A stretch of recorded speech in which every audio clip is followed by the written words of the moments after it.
Good morning, everyone here in Gidea Park. Hello to everyone wherever you are. I'm delighted to welcome you to this very special event. 2025 is a holy year, but don't forget it's also 60 years since the conclusion of the Second Vatican Council. Some of us here actually remember that. And one of the key documents of the Second Vatican Council was the document on what these days we call interfaith. We know that relations with other Christian churches grew warmer, and there's dialogue, but also our relations with people of other faiths changed as from 1965. And so this talk is part of celebrating the document on interfaith, which is called Nostra Aetate, in our time. We could not have a more qualified, experienced speaker than Cardinal Michael Fitzgerald, who's really been involved in interfaith since its inception. But I'm going to read you his CV, part of his CV, curriculum vitae, his life, with his permission. Cardinal Michael Fitzgerald. Michael was ordained a priest in North London, in Whetstone, in 1961, as a white father, Missionaries of Africa, various people here will be familiar with. After ordination, he studied for a doctorate at the Gregorian University in Rome, doctorate in theology. And then he studied at SOAS, the School of Oriental and African Studies in London. He studied Arabic and Islam. I mean, you're already thinking, where's this going? Wow. I think, the connections of the White Fathers with North Africa are very strong since the beginning of that congregation. He then was teaching in Rome in the Pontifical Institute of Arabic and Islamic Studies, which you've probably never heard of. So there's an institute in Rome for the understanding of Islamic studies, of Islam. Became director for 6 years, 1972 to 1968, and he'd also taught at Makerere University in Kampala, Uganda, and did pastoral work, as you would expect, in Khartoum, Sudan. The Diocese of Khartoum. Right. Then Michael became a member of the General Council of the White Fathers, which meets in Rome, so the governing body of the White Fathers. And then he was appointed as secretary for one of those bodies which came out of the Second Vatican Council, the Secretariat for Non-Christians, which is the Vatican body which develops relations with other faiths. That was 1987. And Michael was ordained bishop in 1992. He became the president, so the overall head of what became the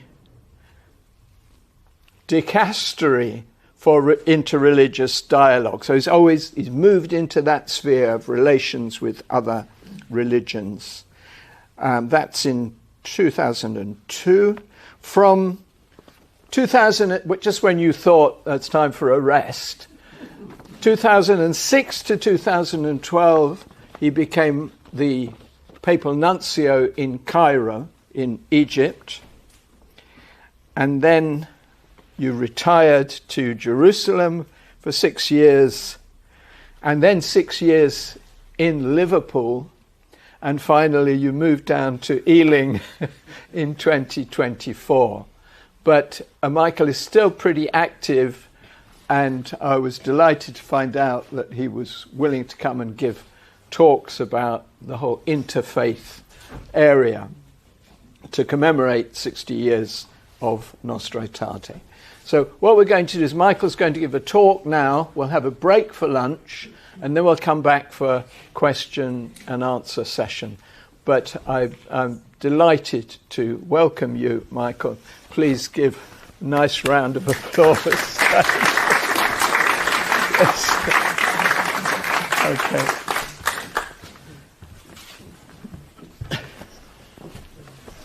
You may wait before applauding because my voice is not as good as it used to be.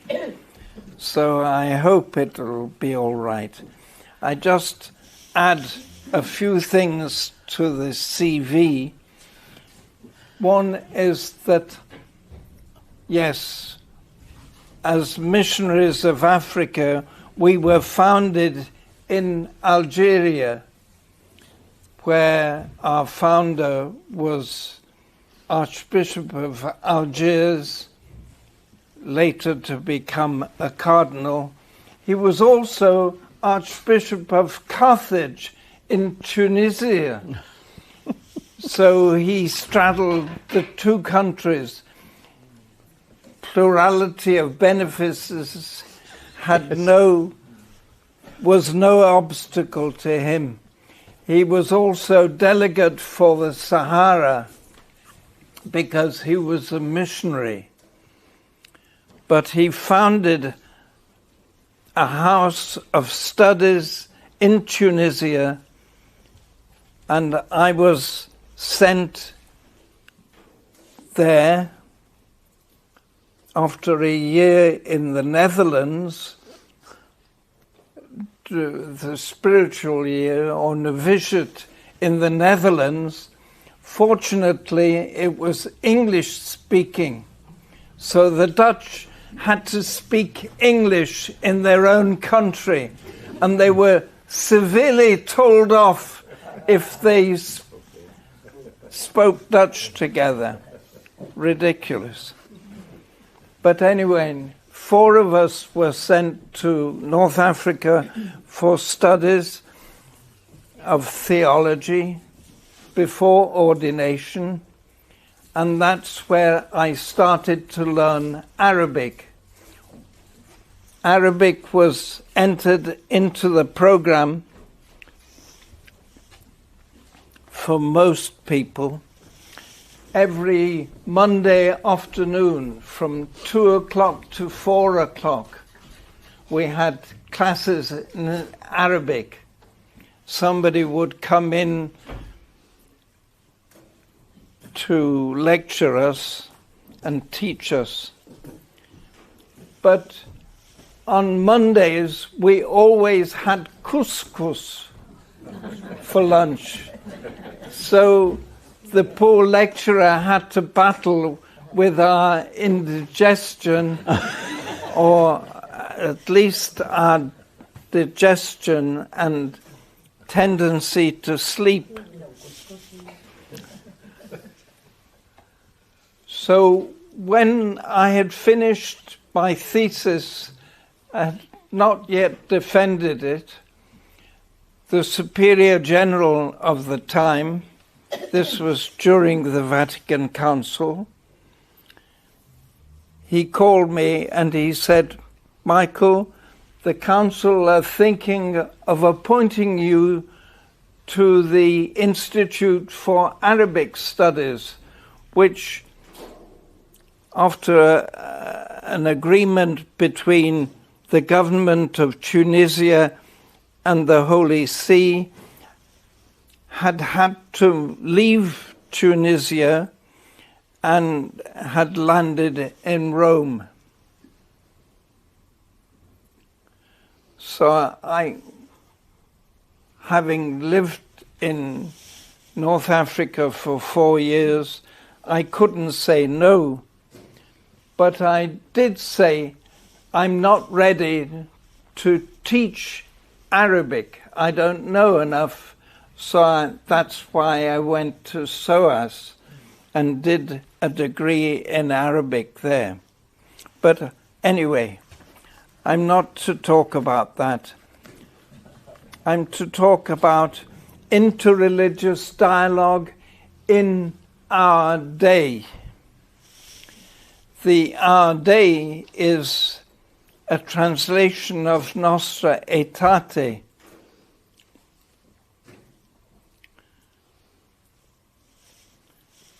I want to read to you the first paragraph of Nostra Aetate, this document.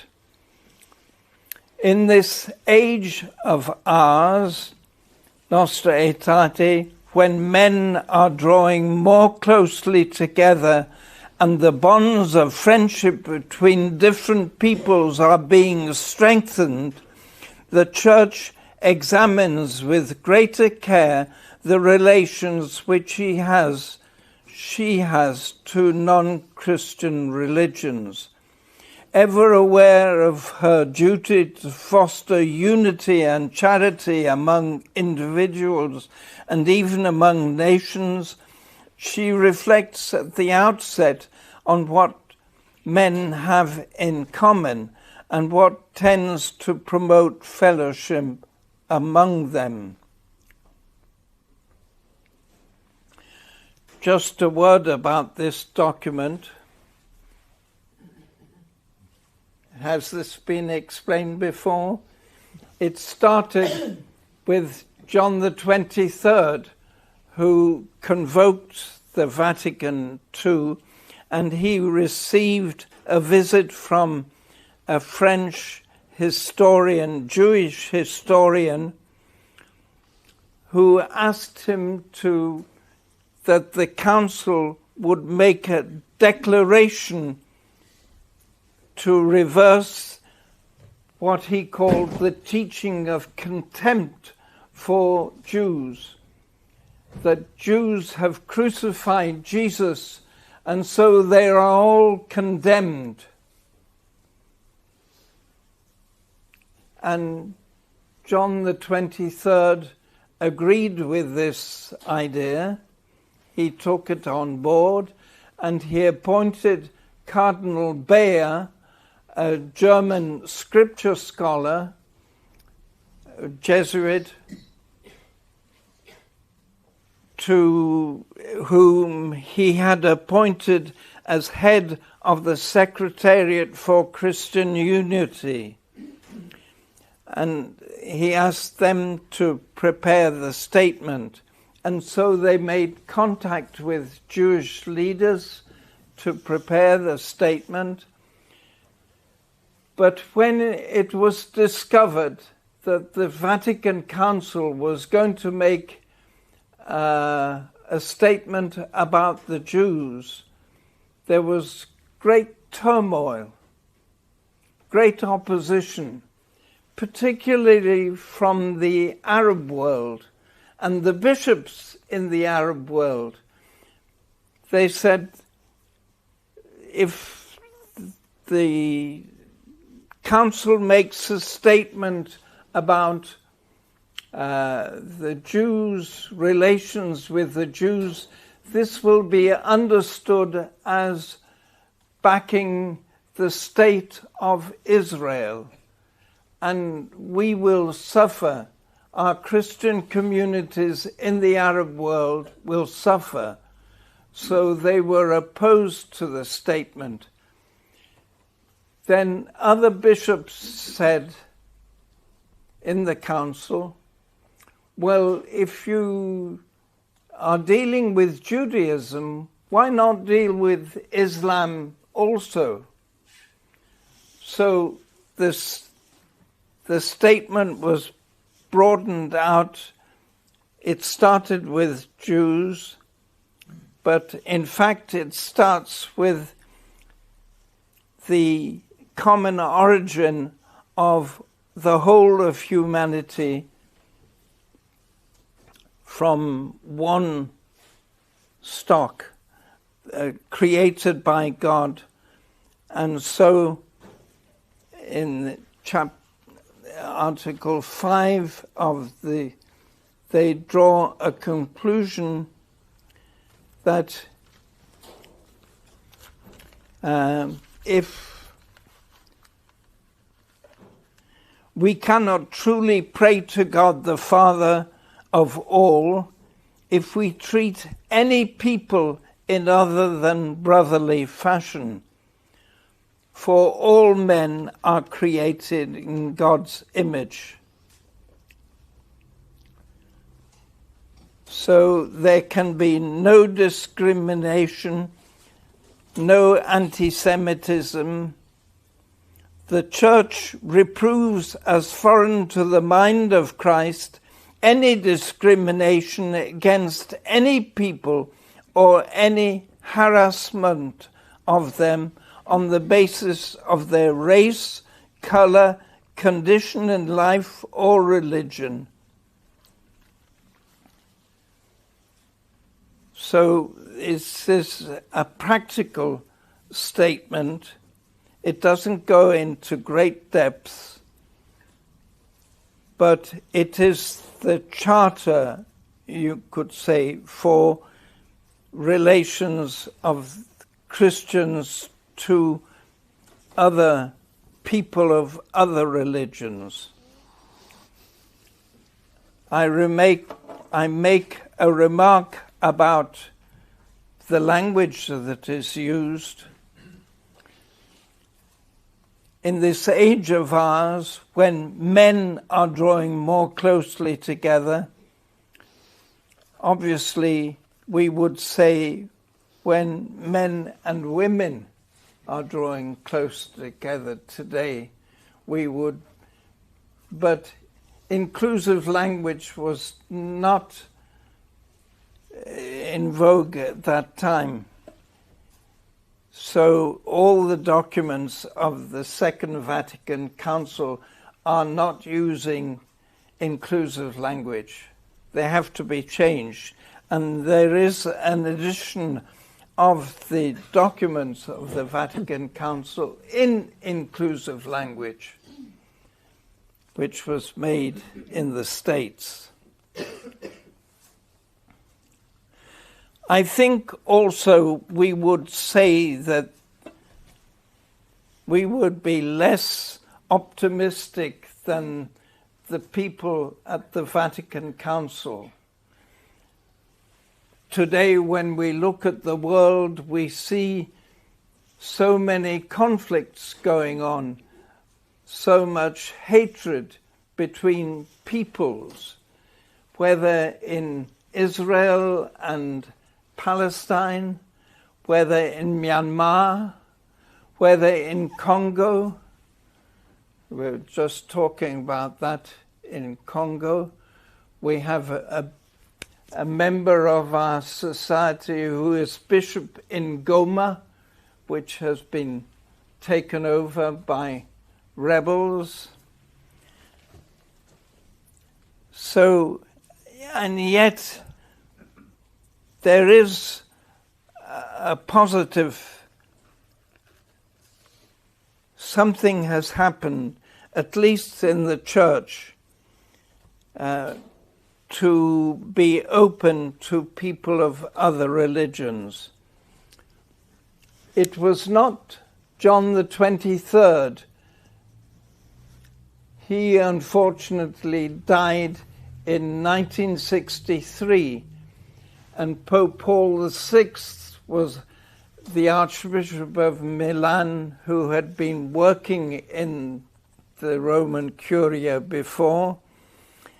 He was elected as Pope, and he brought out his first encyclical, which was Ecclesiam Suam, his church. And he said that the Church of Christ must be engaged in dialogue with all people, not just among Christians, but first at the level of humanity, all people, because we belong to one human family. And then with the people who believe in God, so people of different religions, particularly the Jews and the Muslims, who are monotheists, and then with our Christian brothers and sisters, and then within the church itself there should be dialogue, which was the most difficult part, perhaps. Bishops didn't speak together, and the bishops didn't necessarily speak to their priests. Anyway, I'm not to speak about that.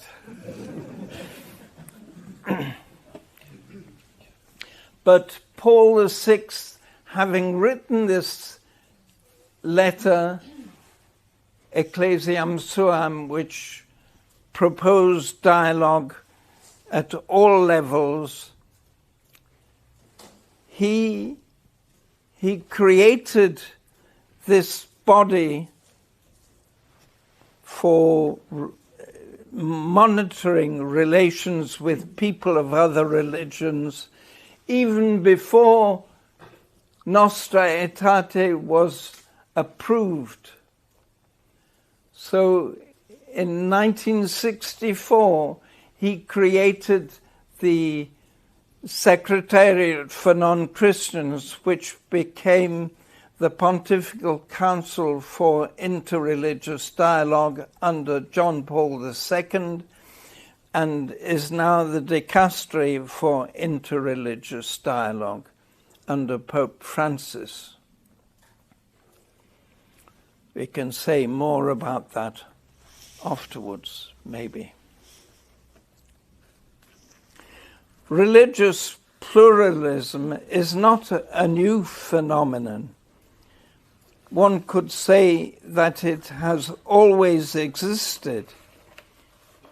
If we read the scriptures, and we have a scripture scholar here, we know that the Jewish people were always in relations with people of other religions, and were always tempted to follow the people of other religions, not only King Solomon, but others as well were adopting the cult, the worship of the people around them. They didn't like to be the chosen people, really. They wanted to be a people like any other people, and with kings. And so they got a king, and not always a good king.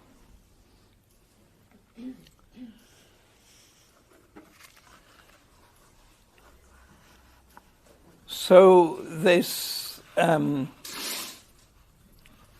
the church has spread in different parts of the world, particularly in Asia, where it remains a small minority, except in the Philippines, which is majority Catholic. But in other countries of Indonesia, for instance, is the country with the largest Muslim population in the world. India, with Hinduism, and Hinduism coming back to influence society considerably. So, and Buddhism, which was a modification of Hinduism. started in India and spread to China and Japan.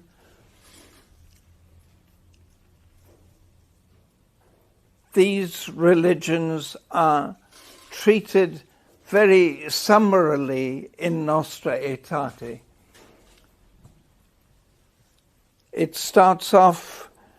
Nostra Aetate starts off with the teaching on the one human family created by God, as Paul in his speech to the Areopagus in Athens, he refers to this.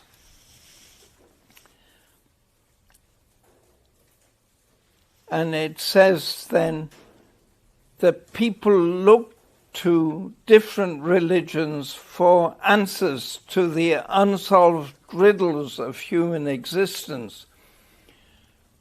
Why is there suffering, for instance? Why do we grow old and infirm and we have difficulty in walking? Why is that? Well, to try us, we can give all sorts of answers.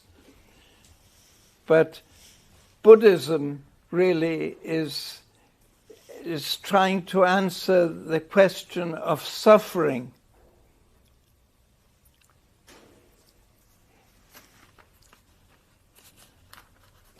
And there are different branches in Buddhism. Buddhism, in its various forms, testifies to the essential inadequacy of this changing world. It has already spoken about Nostra Aetate, spoken about Hinduism, where people explore the divine mystery and express it both in the limitless riches of myth and the accurately defined insights of philosophy. They seek release from the trials of the present life by ascetical practices, profound meditation, and recourse to God in confidence and love. An expert has said that anyone who knows Sanskrit, the language of the Hindu scriptures, would be able to give the Sanskrit original of all the terms used in this passage, and with Buddhism also, of Pali. Then it goes on to treat of Islam and a longer passage on Judaism.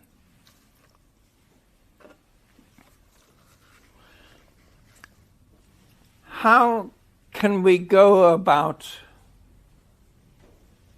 relations with people of other religions?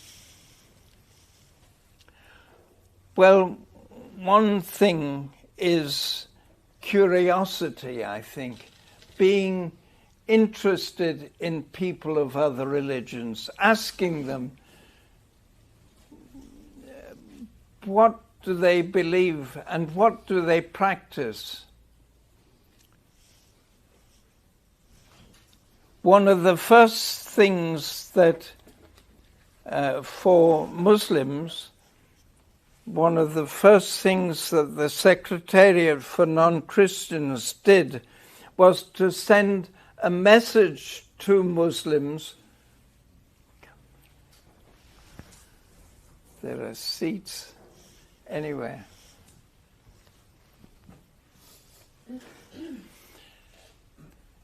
So for the end of Ramadan, Eid al-Fitr, which is the breaking of the fast at the end of Ramadan.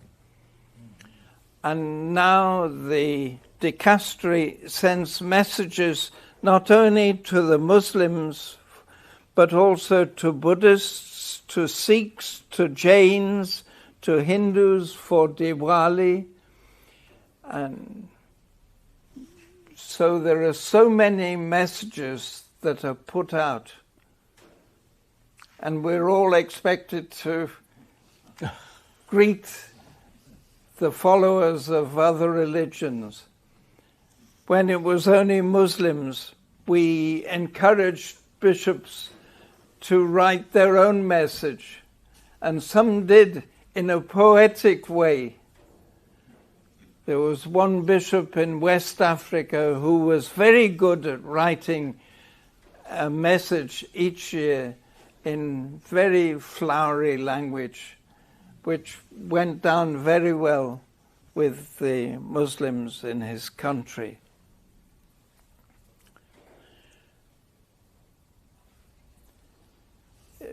We said that if possible, you take the message to the community. You don't just send it by post. You take it yourselves and deliver it and make a personal contact. There was one country of West Africa where the people who had received the message, they were wondering whether they should take it to the Muslim community. We've done this each year, and we've never received any response at all. So they had almost decided not to take the message, but they did take the message. And that year at Easter, the Muslims sent a delegation to the Catholic Church saying, "We are ashamed of ourselves. We have received your message each year and we've never responded.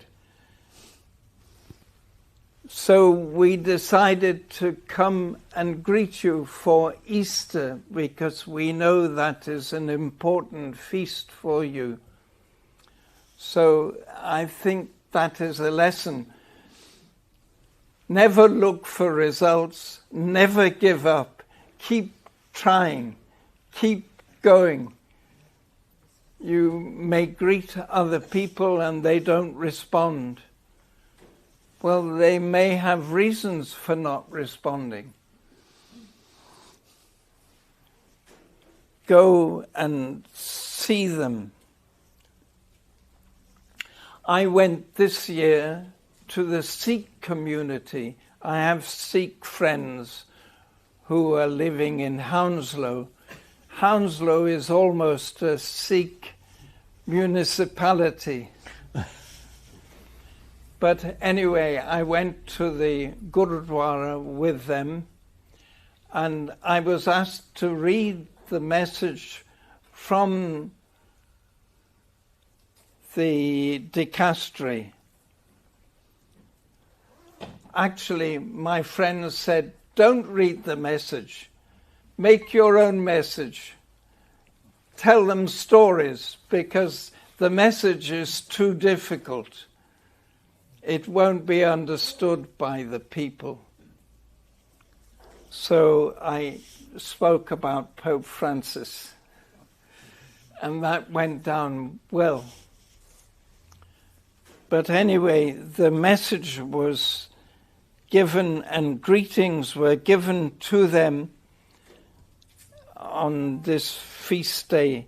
It was the anniversary of Guru Nanak.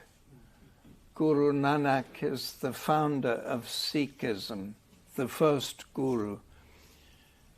The real guru is the book of scriptures that they read from. I think that visits are useful ways of going about things. Visiting mosques or temples or gurudwaras or synagogues. And also, when you visit, there is an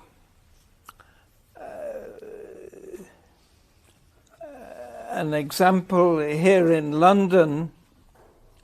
Every year, a peace march is organized with the Buddhists in front, beating a drum and carrying a flag, because they are the peace pagoda.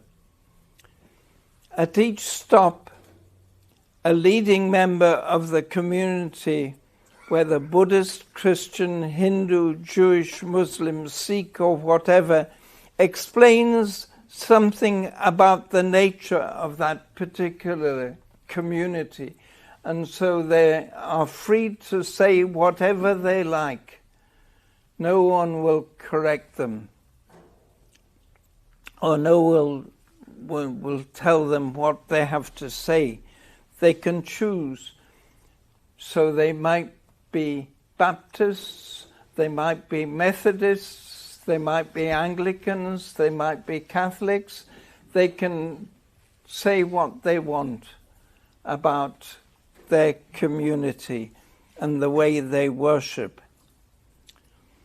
And the Sikhs, who have a tradition of presenting food, every Gurdwara has also langar. They have a kitchen and they offer food to anyone. I say that the difference between Sikhs and Catholics is that Catholics, we say, pray before you eat. We tell people to pray the grace before meals or after meals. We don't do it always. Whereas the Sikhs, you could say, eat before you pray. Why is that? Because you are presented food in the common dining room. You don't know who the person is sitting down on the floor next to you. You don't know who the person is serving you. Maybe high class, maybe low class. So you have to accept anyone who is there before you turn to God.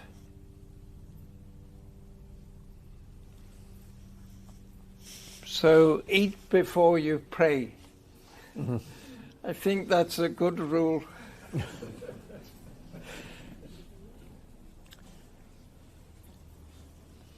We, when I say we, I'm putting myself back in what was the Pontifical Council for Interreligious Dialogue, where I was the secretary. I had a cardinal as boss, a cardinal from Nigeria who had been very important in his own country and then was brought to Rome by Pope John Paul II, because he must have been impressed by him when he visited Nigeria. And we got on very well together. And Cardinal Arinze, to the despair of the finance officers in the Vatican, he agreed that we should journey. We should go and visit people. We were not to sit in our offices and write learned papers which we would send to them. We would have to go and meet them and try to persuade them to engage in interreligious dialogue. And we did that. And we also organized meetings of people from different countries, regional meetings. We had one very successful one in Assisi for the people of North Africa. We couldn't meet in any of the countries of North Africa. But we told the Catholics, arrange meetings with Muslims and let them choose the delegates to a common meeting.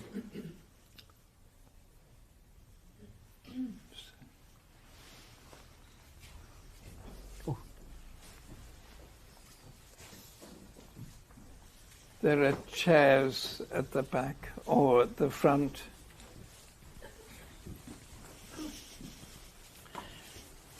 So the one in Assisi, we had people from Algeria, Tunisia, even Egypt. They didn't like to be there. Egypt is not Africa. Geographically in Africa. For football, it's in Africa because they can win.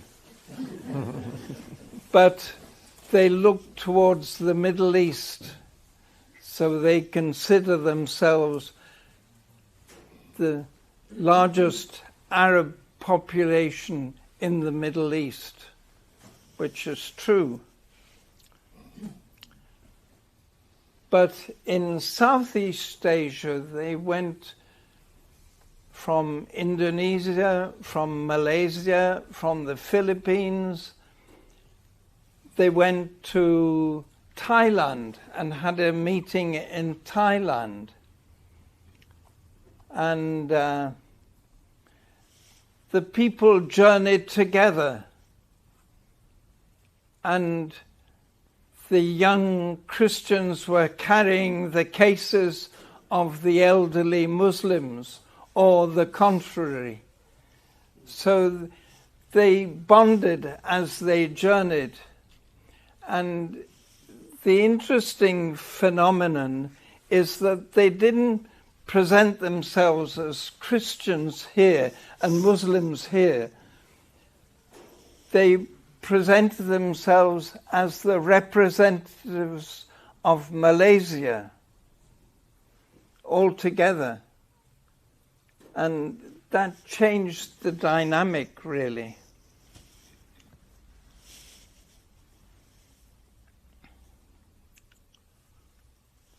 I think when you have visited a place, and particularly a place of worship which is not of your own religion, it is important to debrief, to come together and to discuss what you have seen and whether you have any questions.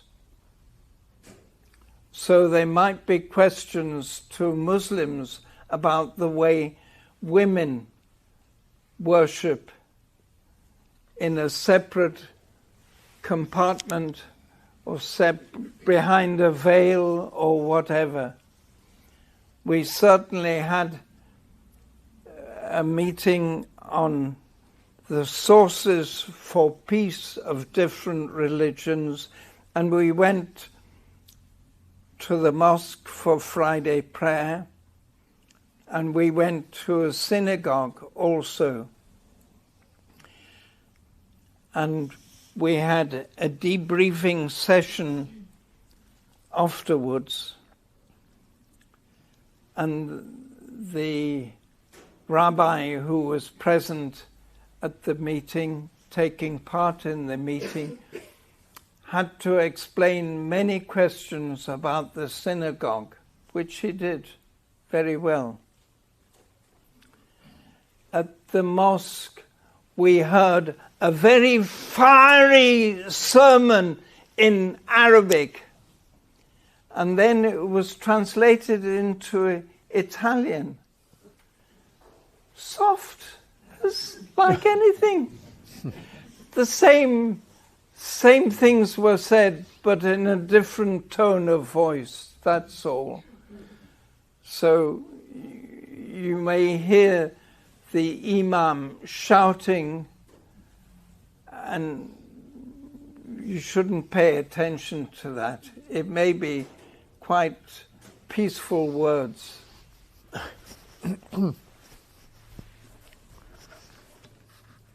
What do I have to say? I want to give an example of successful dialogue of life. This concerns Jews and Muslims. I was taking part in a formation session on Islam for diocesan ecumenical officers in the United States. Many, and it happens in this country, the people who are appointed to monitor ecumenical relations also have to look after interfaith relations. Well, it was decided that we would go to different mosques for the Friday prayer. The mosque that my group went to was of Bosnian origin, on the outskirts of Chicago. But they don't have parish priests who are appointed by the bishop and then never go. They stay. They're asked to stay. The mosques are usually run by a committee. And at this mosque, they had hired a retired university professor to be the chairman of the managing committee of the mosque and institute. He was a Shiite, but he accepted to manage the committee of a Sunni mosque. While we were waiting for the Friday prayer, I was reading the notice board, and I noticed that there was a joint picnic scheduled for the Jewish community and the Muslim community in a couple of weeks' time. I was intrigued by that, and when we met with the manager, I asked, how did this come about?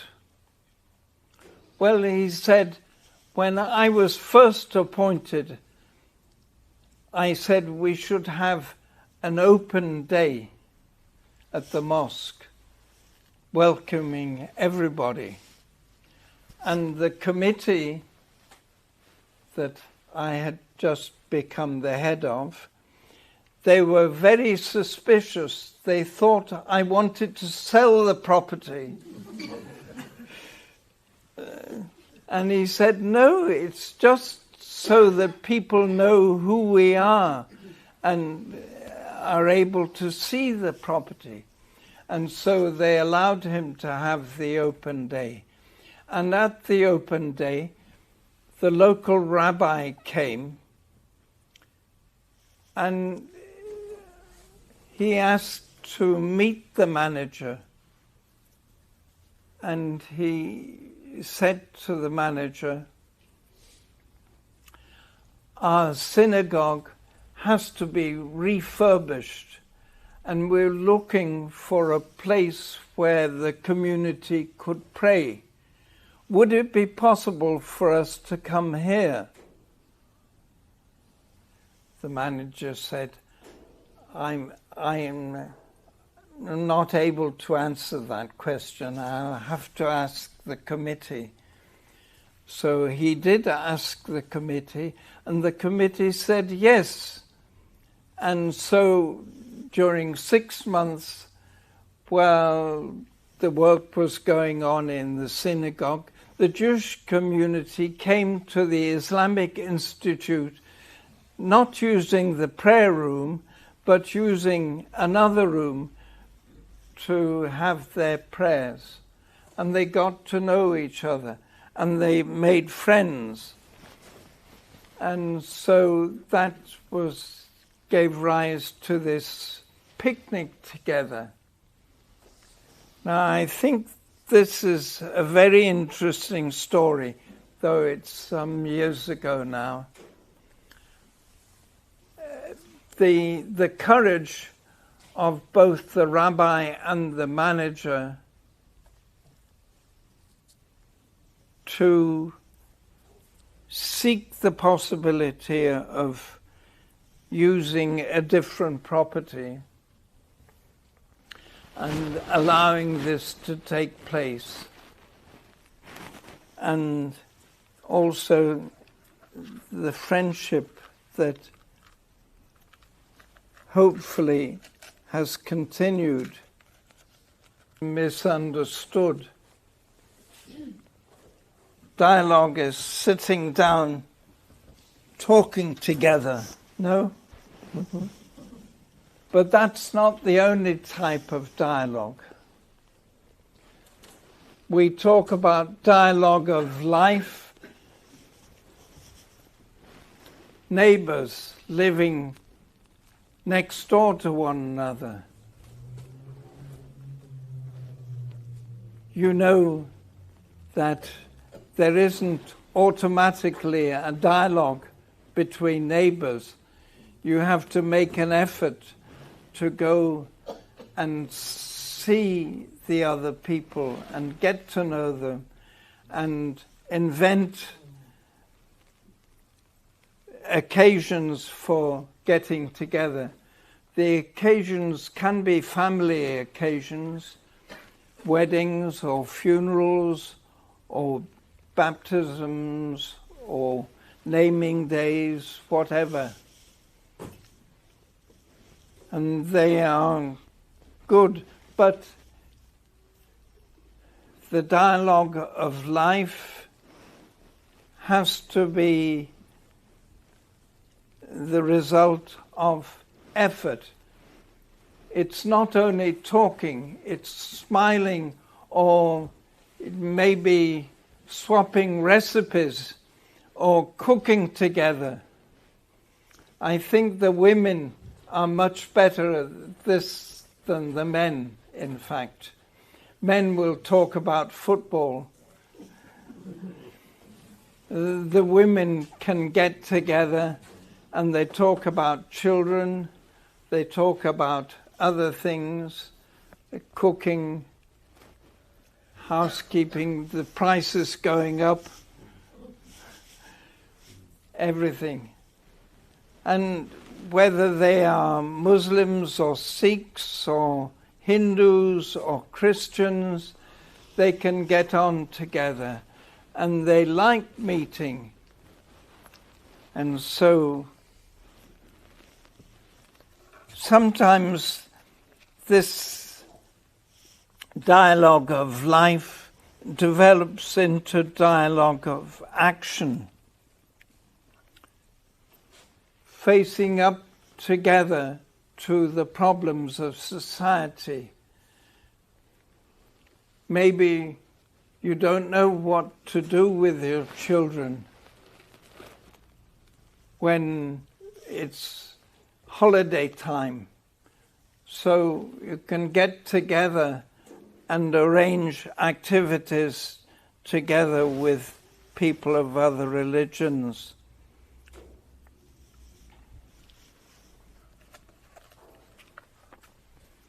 So that's a dialogue of action. There are many examples that can be given. There is a dialogue, what I call a dialogue of discourse that is a dialogue when you do sit down together and you discuss things. In the Council for Interreligious Dialogue, we had many meetings with Muslims, not usually about theological matters of faith, but about problems such as migration or the rights of education, the rights of children for education. And we would always start with what does our religion say about this particular problem?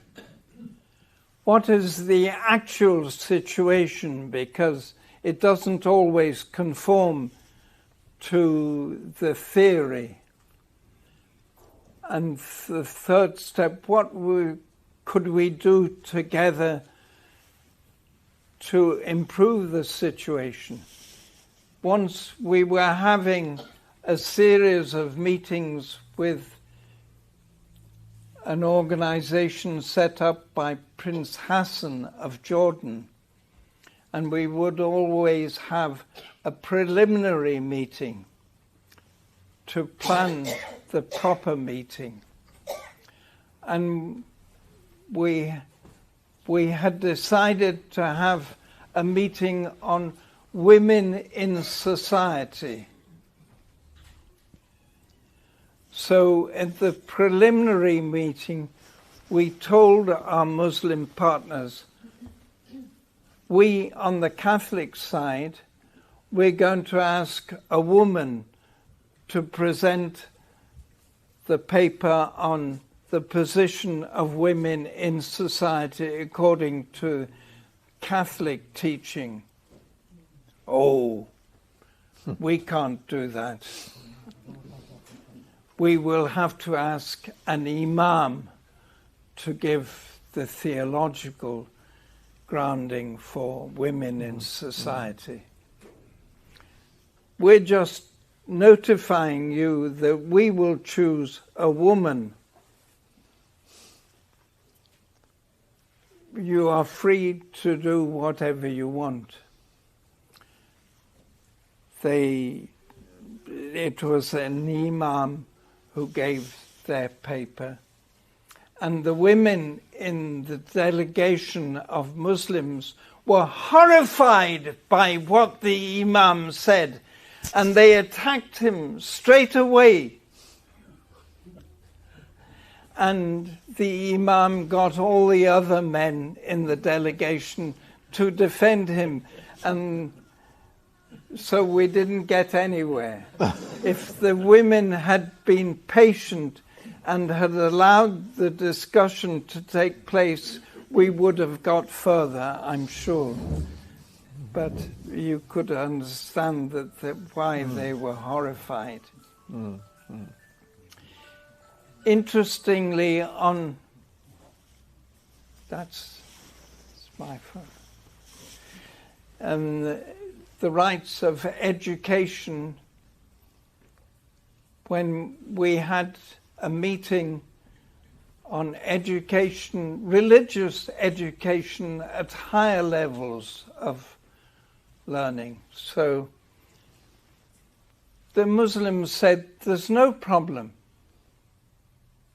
We just make all students at university level, they have to follow a course on Islam. That's all. But don't they have any questions?